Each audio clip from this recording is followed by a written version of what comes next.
What's up, everybody? Hello, and welcome in to another episode of Trust the Tapes. Good to see you guys. My name is Jeff. I'm hanging out with your favorite and mine, the great and powerful Bryan Broaddus. Hey, Bri.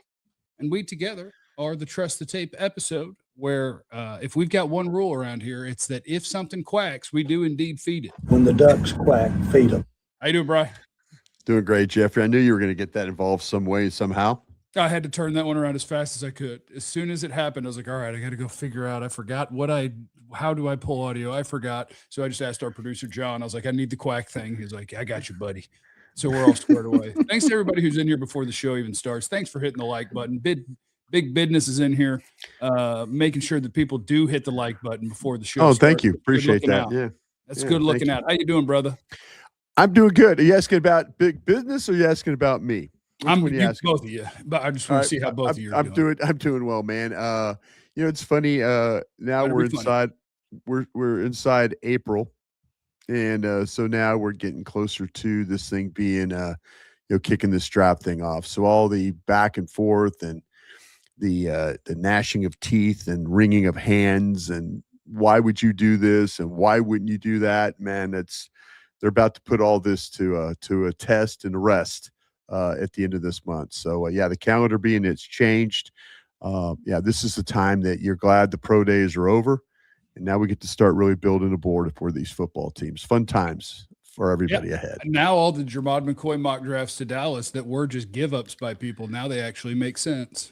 Because I think that goes into what you want to talk about today. Because, like, Jermod McCoy was the one guy who I thought on every mock draft had him to Dallas. And the reason they did is because the big six defenders were gone. They didn't think the Cowboys. Oh, you've been working with Vach Lombardi, I see. Big six. Was he the first one to say the big six? Oh, he's big six. He's a big six guy. I saw that. Who is it? You, Foots? You guys had quite a group, huh?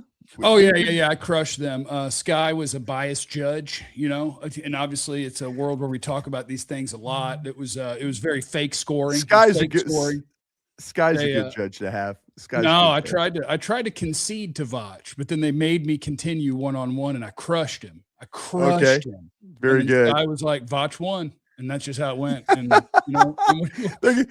gang up. The YouTubers ganged up on the radio dudes. Yeah. They're like, no, you didn't get it out the YouTube mud, buddy. You just popped over from radio. You can't have a dub in here. And Frankly Football, my boy Brandon was on that, and he's in the chat today. So shout out to Frankly Football. Give him a follow. Yeah, I saw him involved in that. There we go. Congratulations for being in that, man. 1 by 2 points. I like it. I don't know what they're talking about. Susan knows. I won. It was everybody knows. Everybody knows.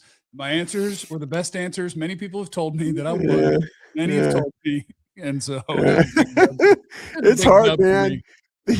These guys are super prepared, man. You can't go in there like thinking that you're gonna just gonna kind of walk in here, roll the helmet out there, and everything's gonna be okay, man. I actually did. Sky texted the topics, and I refused to look at it. And I told him when we went in, I was just like, I got rules, Sky. You can't do this with crew. You can't do that with. I said, I got rules, Sky. I don't believe in knowing what we're going to talk about, so I didn't read it. And Vach goes, I didn't read it either. And old Frankly Football had a damn notebook.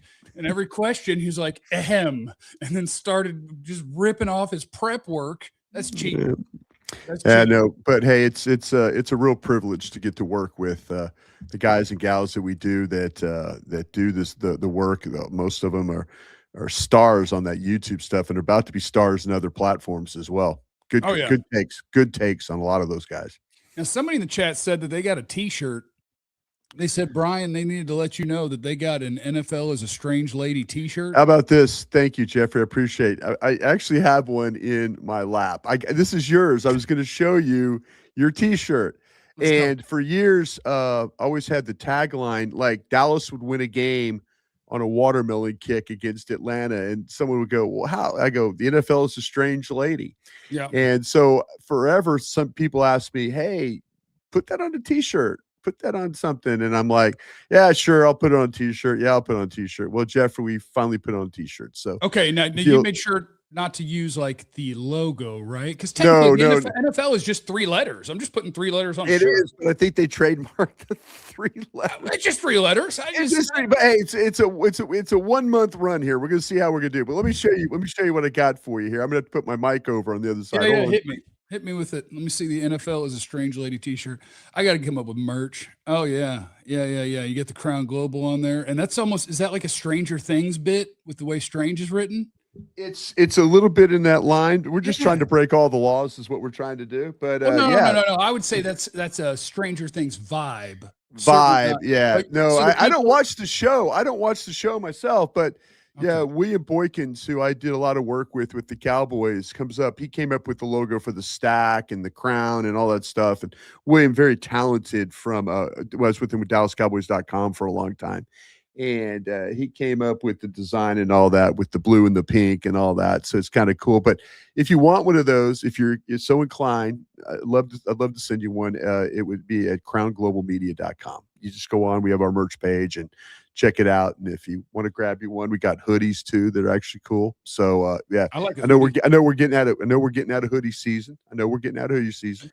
But you always wear a hoodie. Like it's always hoodie. It's always hoodie season, and you can always, because the good thing about a hoodie is around the house, you still want to try to keep it cool if you have the funds to pay the AC bill. So and you want to make sure that you have good insulation. But if you keep it cool in the house, you can still raw dog a hoodie at all times. Yeah, no question with the hoodie. But yeah, if you need one of those NFL Strange Lady T-shirt, that's at Crown Global Media. We really do appreciate you. All right, we're going to talk football. 6:35 into. All right, go ahead. Somebody put that in the chat for everybody and make sure that you can 6:35. We're talking football. These idiots were doing stupid stuff up until 6:35 when they started talking football in honor of the city of Dallas and a major highway in it. 6:35. 6:35. Yeah. Got a lot better. Yeah, with the little ways to pass underneath it to get to where you need to be. I drive on it every day. Yeah, I love to have another road that is just a normal highway that takes money if you want to go not 1 mile an hour. I think that's really cool. I think that's great. Richard said, I need a Captain Tradeback T-shirt. We had those at one time. Didn't we? You made some. I made a few. And they were the dumbest looking things ever. But now with ChatGPT, I feel like I got a chance to make something decent. Like I turned the memberships back on the channel. And if you join as a member of the channel, I got a little Discord in there. You get 4 stupid emoji cartoon faces of me. And then you get a little badge next to your name, which in StreamYard, I can't see what they look like when people chat, but I do know what they look like. And it was the same thing. I said to the ChatGPT, I said, make it Cowboys inspired, but do not make it a trademark violation. No, we got you, bro. Don't want to do that. Susan put them in there, but on my screen, I don't see, and so did Big Business. But on my screen, I see the physical names of them. I don't see the actual emoji. Yeah, there you go. There you go. We do need a PTB2 shirt. Yeah. Somehow Vach hadn't heard of the PTB2. I let him know about it, about how you win football games. What you do is the quarterback takes the snap, he pats that bitch 2 times, and he throws it as far as he can to Pickens or CD. I need a PTB2 shirt, and then people will know. Okay. They'll know. That's good. I like that. All right, what are we doing draft-wise today? Now in the chat, make sure, or in the comments, make sure you say 8:18. Yeah, 8:18. Jeff and Brian stop donging around and start talking football. Yeah. 8:18. Yep. Today's story is that the Cowboys might have to make some moves in this draft. And I have made the prediction as of a week ago. I do not believe that the Cowboys are picking at 12 and 20. I don't know if it's up. I don't know if it's down. I don't know if it's at 12 or 20 or both. But my bold prediction is that they will not select a player at 12 and 20. That's my prediction. Just putting it out there. I'm going to ask you this question. You interested in going up? And then maybe after you go up and you get whatever you get in compensation coming back to you, that you go back down. Probably. So you go up. Well, not from 6. Like I'm not trading up to 6 and then trading down from 6. No. I just told you if you would listen at 9:16, would you trade up? And then when you get your compensation back, wherever you land, from that would you from that one go down? Okay, because I really like it way better because I would love to hear what people said about the Cowboys if they traded up to 6 and then while they were on the clock, they trade back down. I'll tell you what would be kind of wild if you did it if you did it in a way that you recoup something even more valuable, it's not ridiculous to think about. Oh, go up to 6 and then flip 6 for a player. Flip six for a pick.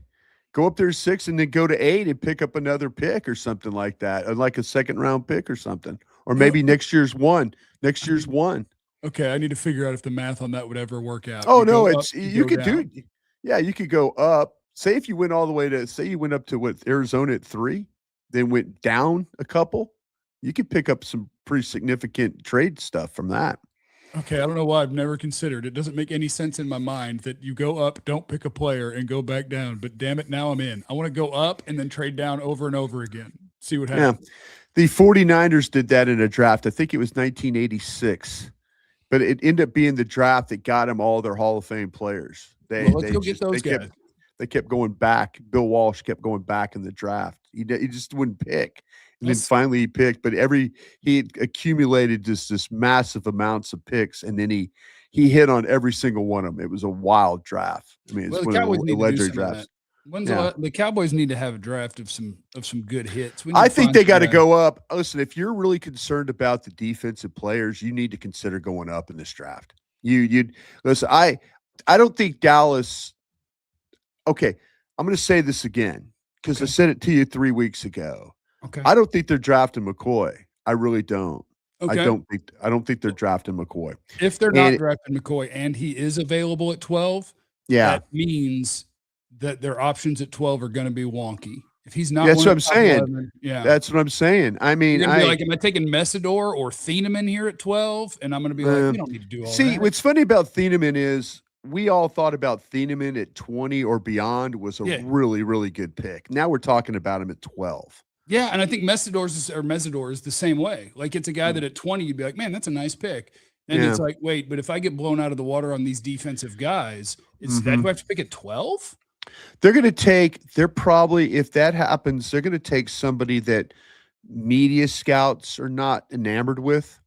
That's now all of a sudden where Woods comes into play. That's where Parker and Falk and those guys. I am sure that they like those guys much more than us media scouts do, and that it's their draft. I mean, they're gonna either they're gonna be right or they're gonna be wrong, and then we could be real critical of them when they don't. See, I personally, and I've said this a bunch too. If they're not interested at all at taking McCoy, again, this is my guy Zach Wolchuk, who I work with on 105.3 The Fan. Zach he opened a segment yesterday. Say, Broaddus, I believe you're absolutely right that they're not going to take McCoy.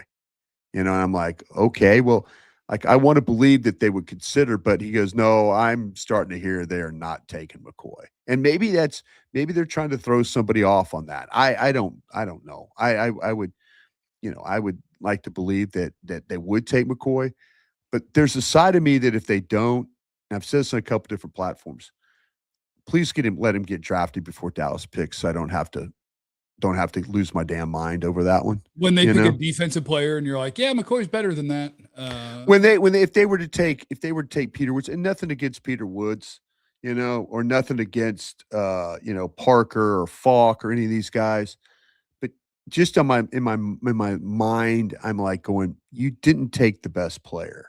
Yeah. But if in fact, if they are worried about the player's knee and how it's going to respond this season or in the future, then I think that's legitimate.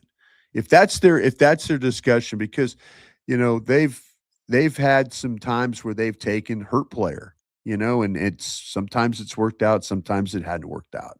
But if you get into this draft and all of a sudden McCoy's there, please give me a good reason why you didn't do it.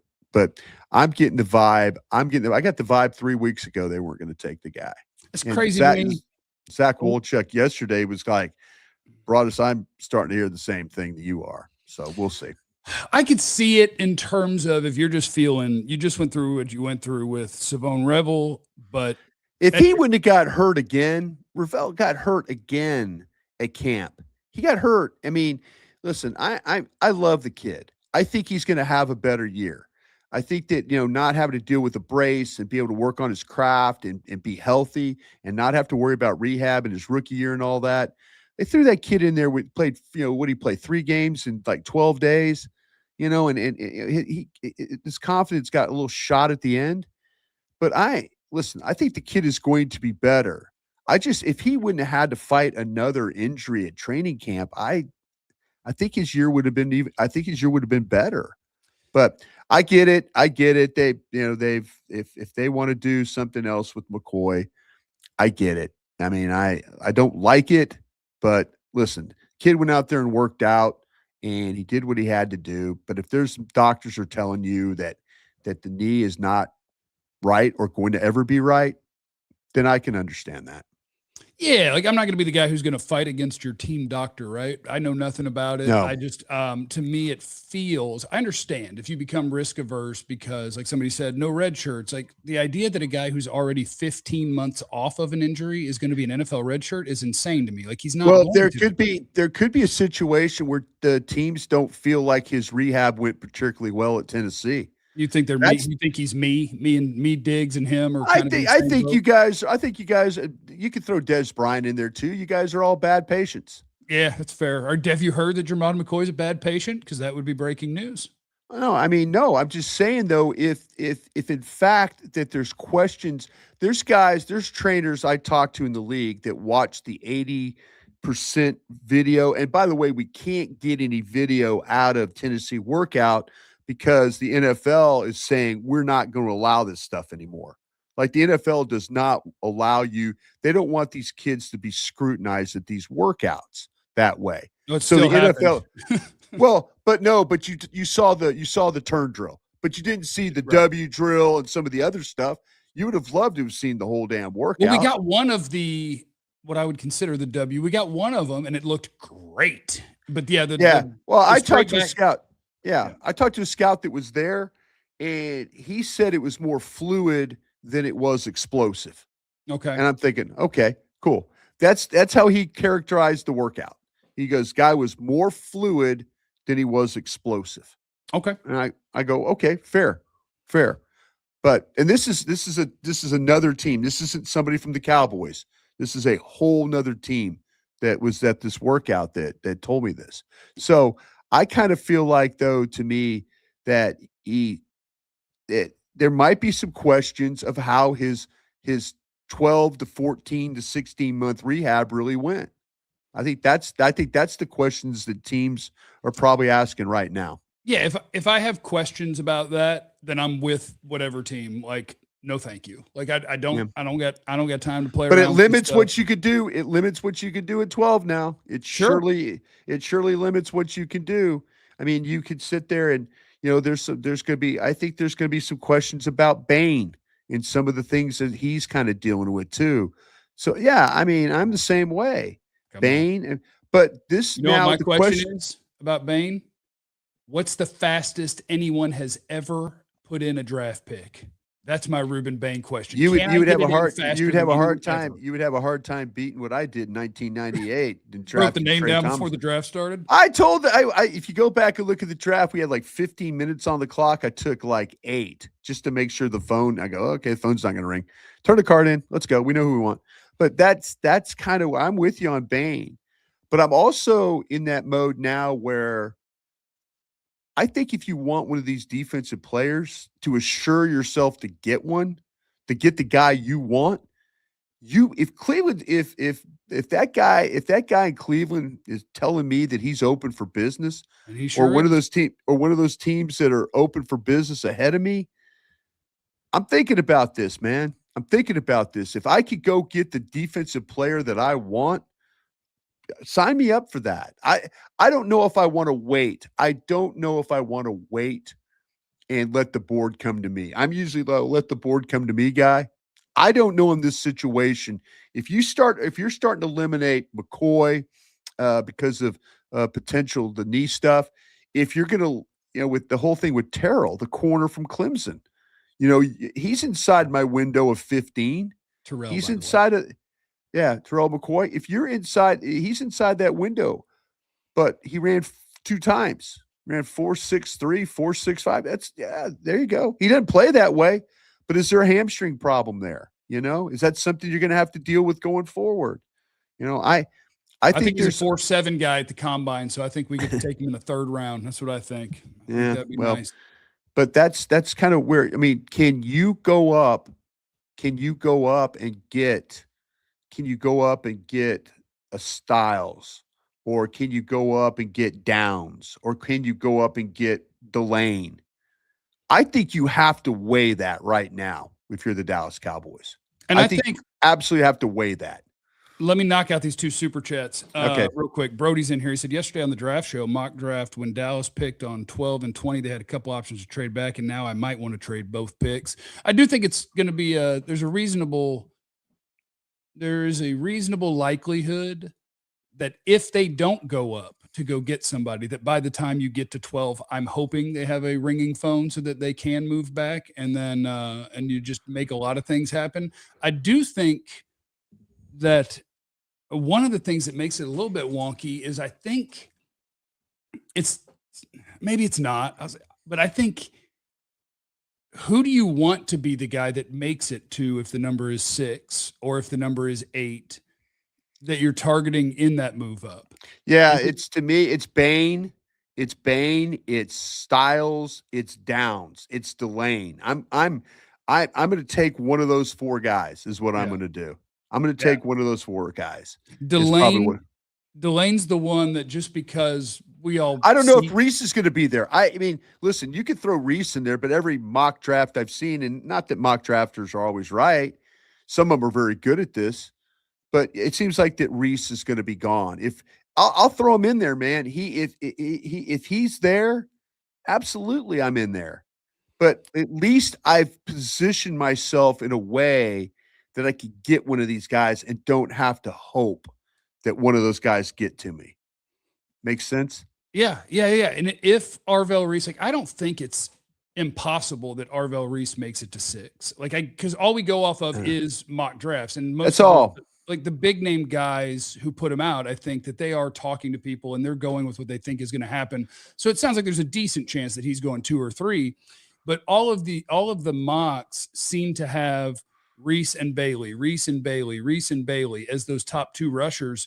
And when Joe Hoyt and I did one yesterday, I just went with my own opinion.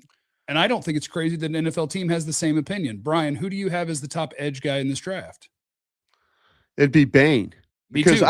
I play Reese as an outside linebacker. So me too. So if it's not crazy that NFL teams feel that way too. Arm length be damned. His tape is better than all of you. There's some things that are going to come out about Bain that are going to have to be addressed. And again, I need to do a little bit more research on this stuff, but there's some things that we need to kind of maybe dive in on Bain that we're going to start to hear before the draft. Somebody's going to probably bombshell this thing and in a way, I know that the teams are aware of it. I know that little gas mask. It's stuff. It's a black cloud right now. It's a black cloud situation over him. So anyway, but that's, we'll see. I'm just, the whole thing, the more I look at this, the more I'm convinced that I need to go up is where I'm looking at it. Because if you're starting to eliminate defensive players, well, let me go get the one guy that I particularly have a fondness for. Dro knows in the Super Chat said we're going to get wiped out of the Big Six, but we're going to end up with a player we need, not the player we want. Jeremiah Love or Kenyon Sadiq at 12 and Keldrick Falk at 20. Jeremiah Love at 12, and this is not on brand for me, but I do need it to be on record. I think it already is. Jeremiah at 12 to me is a snap pick. I'm picking him. I don't think they're going to. I don't think they're going to get wiped out. Not in their eyes, they're not going to get wiped out. We might not like Falk and Peter Woods and all those guys, but to them, they're not going to be wiped out. They're going to look at. I would understand both those guys at 20. At 12, it would be. I'd be sitting there going, "Oh man." Yeah. Well, especially if Love's on the board. Yeah. And I know he's a running back. There's defensive players. There's defensive players that I would clearly not take over Love. I mean, in first round, Love is going to stack really high for me on my board.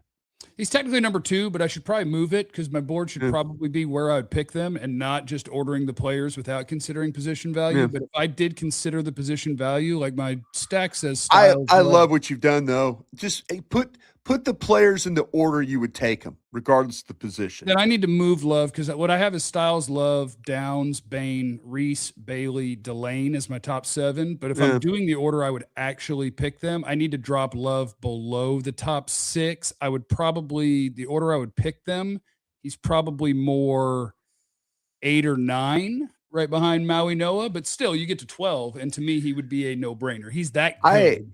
I just think that to me that in every one of those guys you named, I'd absolutely love to have. And if I could get to 6, I think I could get one of them. Let me go up. Let me go up and get the guy I want. And then let me deal with maybe going back, like I said earlier. Like if you say you trade with Cleveland and you somehow get their 39, in the trade, or you trade with somebody, who there's another team. Who else? A team. Kansas City's another team. Yeah, I don't know. I think in Kansas City, you're kind of close to, you're losing probably a guy or two that you would have liked. But Kansas City, and then you pick up, they have a late, was it 29 that they something have? Like that. Yeah. So, yeah, to me, I kind of feel, or is it 29? Yeah, it's 20. They got one of the 20-somethings.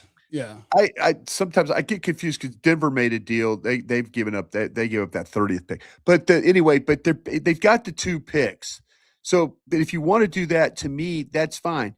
But I kind of feel like though that if I'm at 39 and say I take the Cleveland pick, I might consider moving that thing back again and picking up some more picks. So in my mind, going up and then maybe going back the next time you get there to add a couple more picks, so I think would be a way to go. What about going up from 12 and then going up from 20 and coming out of this sucker with Sonny Styles and Caleb Downs and just don't worry about drafting for a while?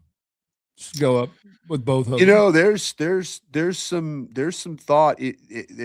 You've got 2 players that will immediately help your football team if that's the case. Yeah, my positional value would be so bad, and I love them anyway. Brody's in the super chat. If Revel has a full offseason and stays healthy, I think he could have a Pro Bowl year. His tape was that good when he was healthy. I was encouraged. I'll tell you, his season. I was too.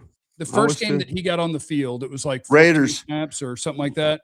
And I was really encouraged by it. I was like, man, I really like a lot of the things that he did out there. And then every game after that, I didn't feel the same way. And so it's like, how much stock are you going to put into what you thought about in pre-draft and that little glimpse versus the rest?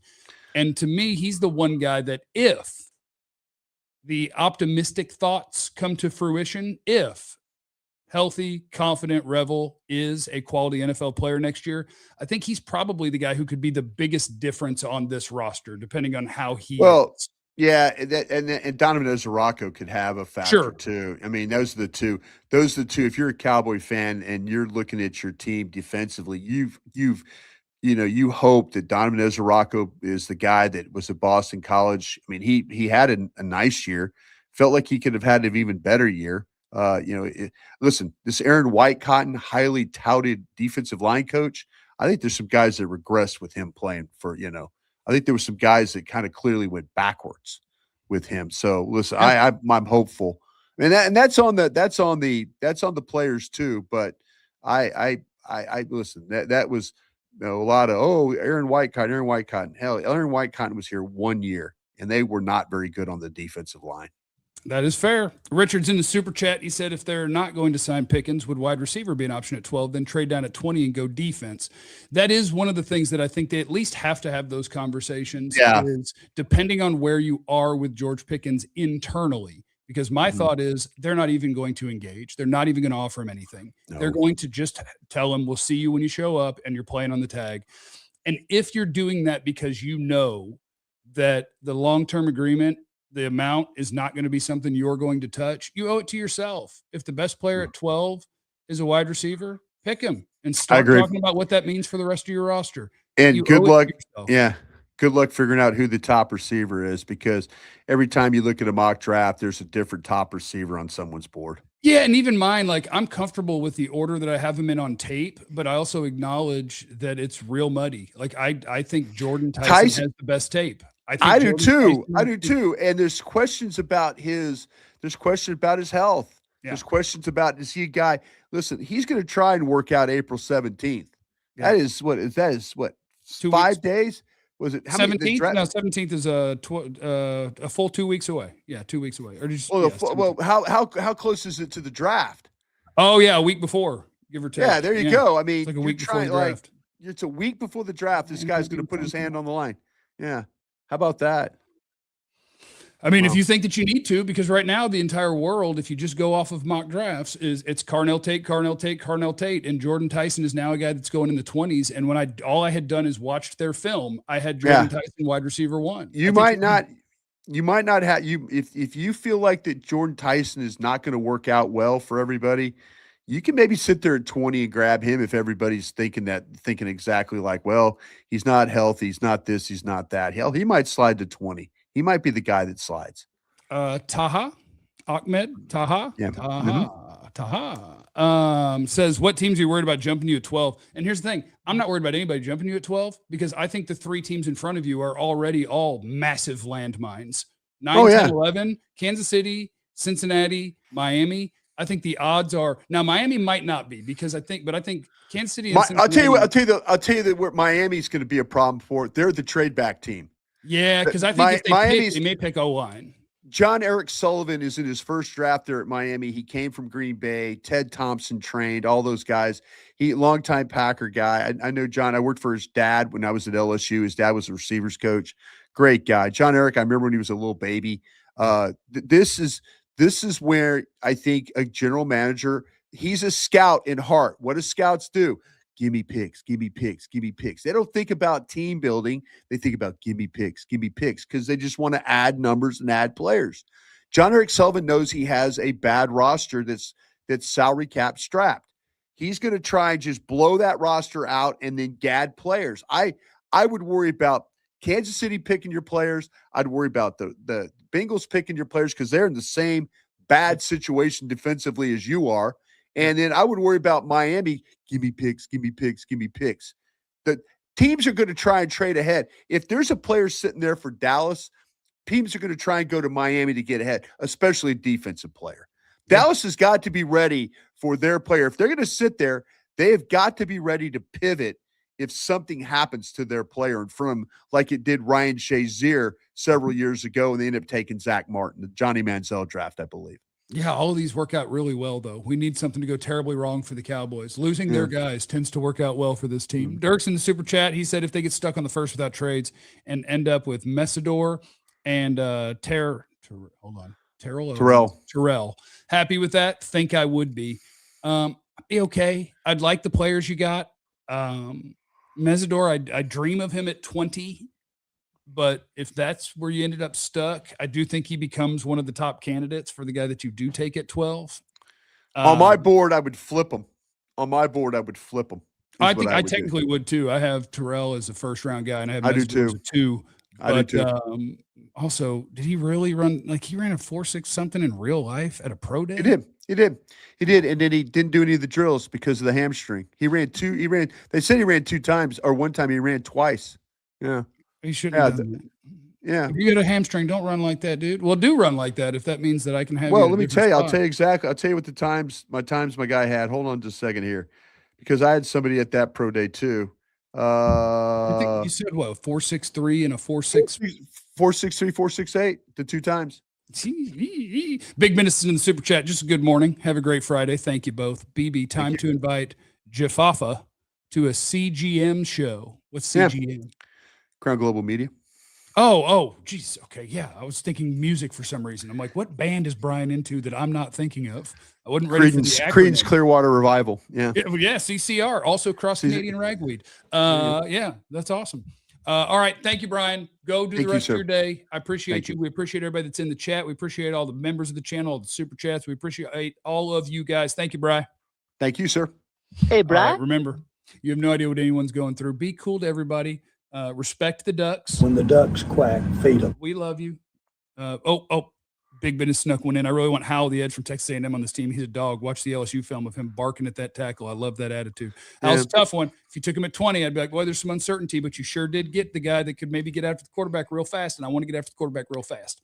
Yeah, your defensive coordinator is influenced by the Texas A&M head coach. I guarantee you there's been some discussions about Howell already. Stand-up guy. But you watch him against some really, really, really good competition. Just a little bit of a struggle there. A little bit of a struggle. All right, now we're leaving. Love you, and goodbye.